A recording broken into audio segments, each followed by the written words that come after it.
You think you had a weird package delivery? Imagine the surprise of a mailman back in the early 20th century, tasked with delivering not just a letter or a small parcel but something far more extraordinary. Maybe it was 2 days late, or maybe it arrived on time but was a bit worse for wear. We've all had those moments when we anxiously wait for a package, only to find it delayed or damaged, or rained on a little.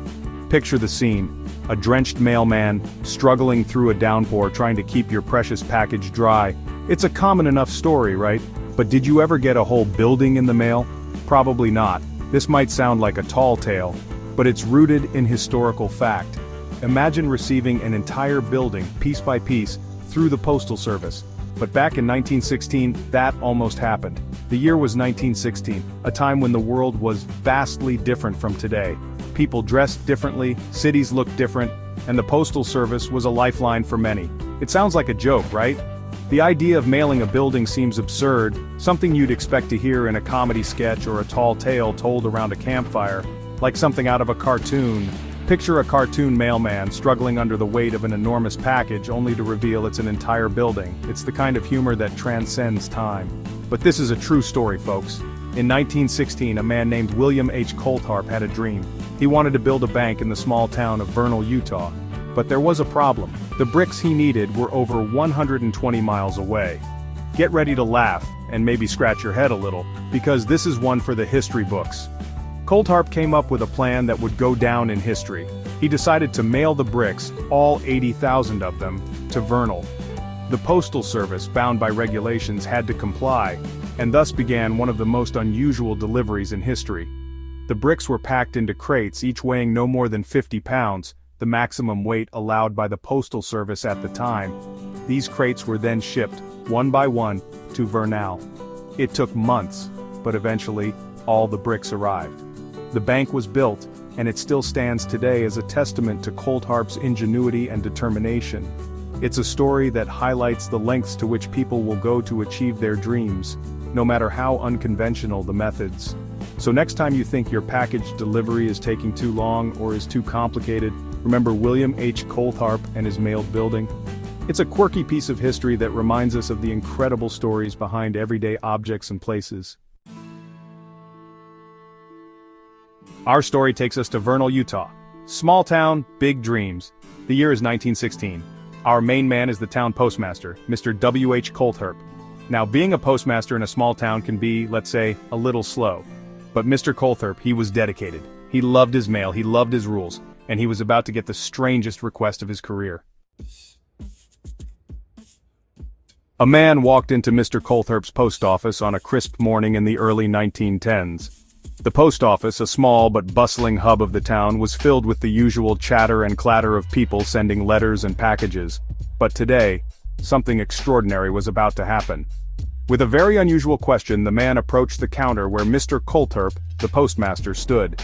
Mr. Coltharp had seen his fair share of odd requests, but nothing could have prepared him for what he was about to hear. The man, holding a set of blueprints, looked Mr. Coltharp in the eye and said he wanted to mail a building. Yes, you heard that right. He wanted to send an entire building through the mail. Not a postcard, not a letter, but a building, mind you. The post office had seen many things, but this was a first. Mr. Coltharp, trying to maintain his composure, asked for more details. The man, dressed in overalls and a newsboy cap, excitedly unrolled the blueprints across the counter. He explained that he had built this small structure, a bank to be exact, and needed to send it to a town about 50 miles away.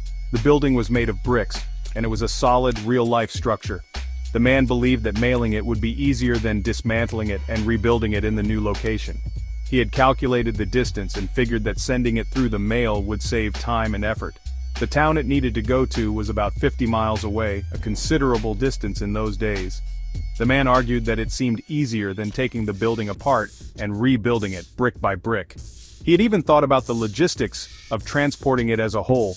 Mr. Coltharp, probably with a very confused look on his face, listened intently.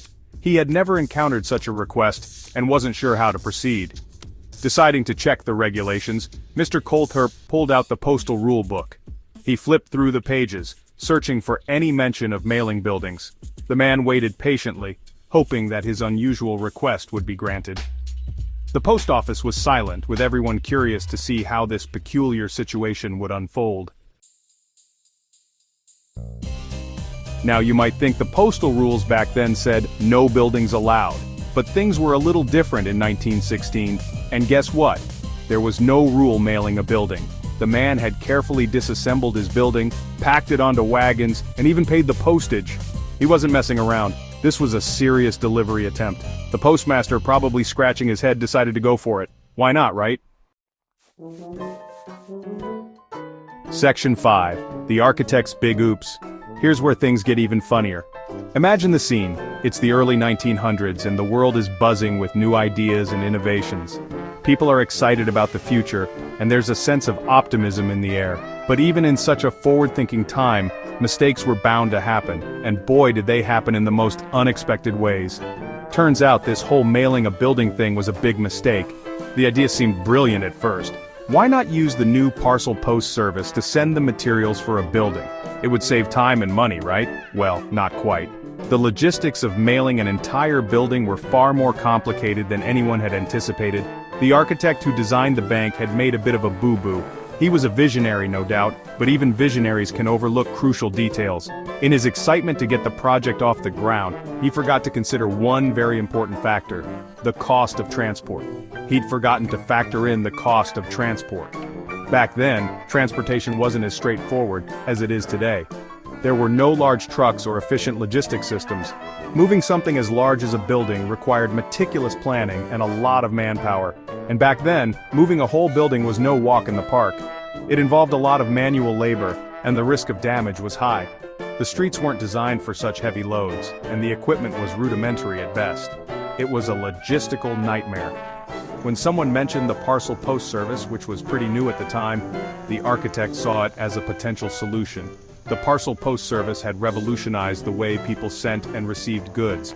It was faster and more reliable than previous methods, and it seemed like the perfect answer to their problem. The architect thought, hey, why not? It seemed like a stroke of genius. If they could send smaller packages through the mail, why not an entire building? It was an ambitious idea, but ambition often comes with its own set of challenges. Little did they know, this decision would lead to one of the most amusing and memorable mishaps in architectural history. The plan was set into motion. The materials were carefully packaged and labeled, ready to be sent through the parcel post service. The workers at the post office were in for a surprise when they saw the sheer volume of packages.